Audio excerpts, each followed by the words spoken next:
Bonjour à tous, ici Amilo Otaku, on se retrouve tout de suite pour une nouvelle découverte manga. Fan de surnaturel, je vous présente le manga XXX Holic.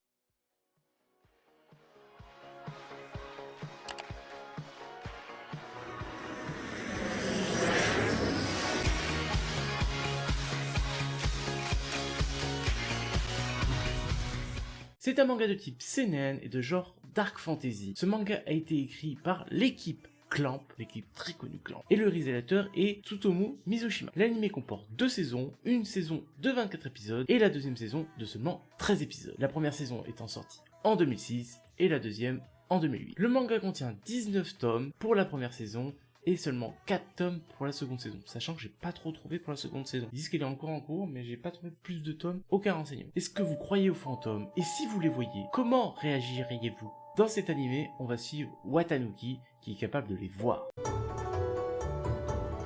Kimihiro Watanuki, personnage principal, il est capable de voir les esprits.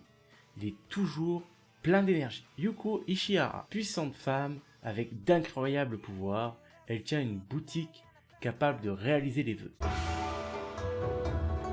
On retrouve Watanuki dans une journée ordinaire. Enfin, quand je dis ordinaire, c'est ordinaire pour lui.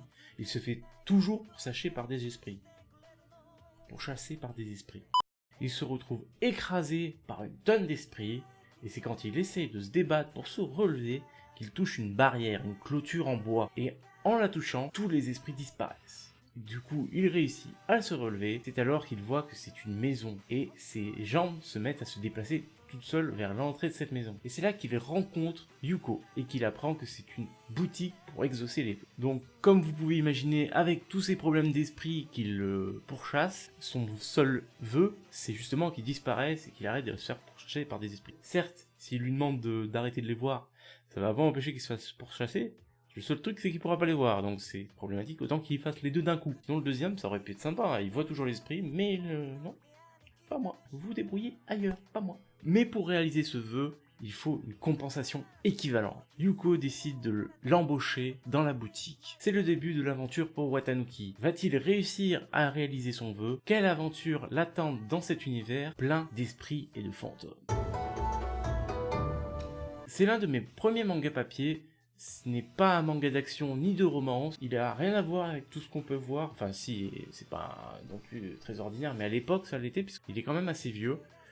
C'est plutôt un truc où on se pose tranquillement sur du surnaturel. Il y a des scènes assez violentes qu'on ne voit pas, ils sont coupés bien avant, on peut s'imaginer, en fait c'est notre imagination qui va faire la suite de l'histoire, qui va faire la scène violente à la place de l'animé, il en a pas besoin. J'adore cet animé, je le conseille pour tous les fans de surnaturel.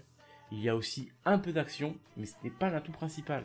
C'est juste un petit bonus pour ceux qui aiment l'action. Ce que j'apprécie aussi dans cet animé ou manga, il fusionne avec une autre histoire qui n'a pas grand chose à voir, enfin à part le côté surnaturel, c'est Tsubasa Reservoir Chronicle. Pour ceux qui veulent le découvrir ou que je le fasse découvrir, n'hésitez pas à me le demander dans les commentaires. Donc c'est une sorte de crossover. Pour ceux qui ne savent pas ce que c'est un crossover, c'est un mélange de différents personnages d'animés différents, comme One Piece et Toriko par exemple, ils avaient fait un mélange, ou même il y avait des BZ aussi à un moment. Voilà, c'est vraiment un mélange d'univers différents, mais qui sont réunis pour un seul épisode vraiment.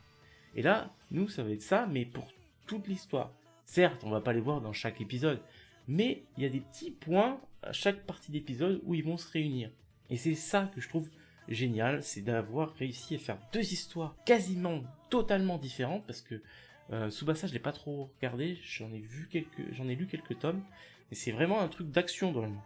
Et là ça n'a rien à voir, et ils ont quand même réussi à regrouper ces 2 animés, ces 2 mangas. Je trouve ça génial en tout cas. Ce qui met fin à cette découverte. N'hésitez pas à me donner un manga que vous souhaitez faire découvrir dans les commentaires. N'hésitez pas à liker, commenter et partager. N'hésitez pas à vous abonner et à activer la cloche pour ne pas louper les prochaines vidéos.